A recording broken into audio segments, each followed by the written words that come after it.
போதைப் பொருட்களற்ற சமூகத்தை உருவாக்க அடியெடுத்து வைப்போம். Be a part of the movement for a drug-free society. Essendon Marathon. Register now. குறைந்த விலை, நிறைந்த தரம். தங்கள் தேவைகள் அனைத்தும் ஒரே இடத்தில். ஜெயச்சந்திரன். ரெட் ஜெயன்ட் மூவிஸ் தயாரிப்பில் கிருத்திகா உதயநிதி இயக்கத்தில் ஜெயம் ரவி, நித்யா மேனன் நடிக்கும் காதலிக்க நேரம் இல்லை பொங்கல் முதல் திரையரங்குகளில்.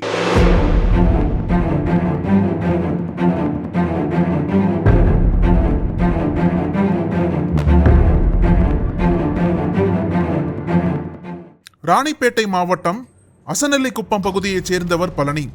இவருக்கு சஞ்சய் என்ற மகன் உள்ளார். 22 வயதான இவர் காஞ்சிபுரம் அருகே உள்ள தனியார் தொழிற்சாலையில் வேலை செய்து வந்துள்ளார்.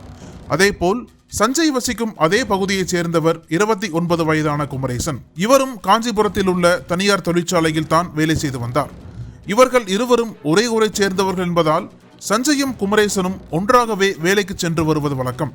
அந்த வகையில் கடந்த 8ஆம் தேதி வழக்கம் போல் வேலைக்கு சென்ற இருவரும் அன்றிரவு தங்களுடைய பணிகளை முடித்துக்கொண்டு தொழிற்சாலை பேருந்தில் சேந்தமங்கலம் பகுதிக்கு வந்து இறங்கியுள்ளனர். அப்போது பார்க்கிங்கில் நிறுத்தி வைத்திருந்த இருசக்கர வாகனத்தை எடுத்துக்கொண்டு சஞ்சய் தனது நண்பரான குமரேசனை அவரது வீட்டில் விடுவதற்காக அழைத்து சென்றுள்ளார். அப்போது இவர்கள் ஆட்டுப்பாக்கம் ரயில்வே கேட் அருகே சென்று கொண்டிருந்த போது இவர்களுக்கு பின்னால் தனியாருக்கு சொந்தமான வேன் ஒன்று பயங்கர வேகமாக வந்துள்ளது. யாரும் எதிர்பாராத சமயத்தில் திடீரென ஓட்டுநரின் கட்டுப்பாட்டை இழந்த வேன் முன்னால் சென்று கொண்டிருந்த இருசக்கர வாகனத்தின் மீது பயங்கர வேகத்துடன் மோதியுள்ளது. இந்த விபத்தில் தூக்கி வீசப்பட்ட சஞ்சயும் குமரேசனும் சம்பவ இடத்திலேயே உடல் நசுங்கி பரிதாபமாக உயிரிழந்தனர். கண்ணிமைக்கும் நேரத்தில் நடந்த இந்த விபத்து சம்பவம் அங்கிருந்தவர்களை குலை நடுங்க வைத்தது. சம்பவ இடத்தில் கூடிய ஊர் மக்கள் இந்த விபத்து குறித்து நெமிலி காவல் நிலையத்தில் தகவல் அளித்தனர். தகவல் அறிந்ததும் சம்பவ இடத்திற்கு வந்த போலீசார் இந்த விபத்து சம்பவம் குறித்து அக்கம்பக்கத்தில் உள்ளவர்களிடம் விசாரணை மேற்கொண்டனர். அப்போது சம்பவ இடத்தில் குவிந்த உயிரிழந்தவர்களின் நண்பர்கள் வேன் டிரைவரிடம் கடும் வாக்குவாதத்தில் ஈடுபட்டனர். அதோடு விபத்துக்குள்ளான வேனை அங்கிருந்து எடுக்க எதிர்ப்பு தெரிவித்ததால் பரபரப்பான சூழல் நிலவியது.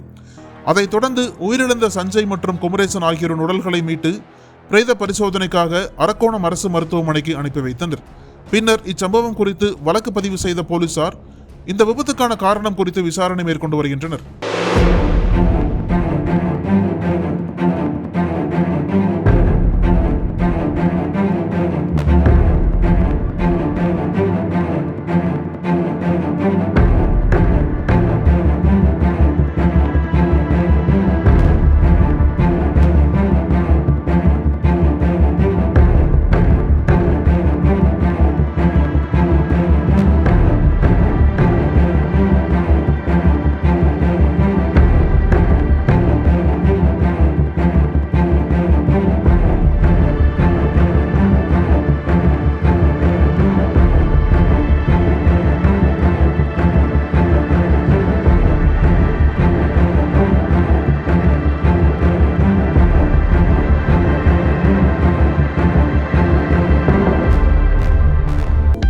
அனல் பறக்கும் செய்திகளை அப்டேட் செய்து கொள்ள நக்கீரன் களத்தை இப்பவே சப்ஸ்கிரைப் பண்ணுங்க.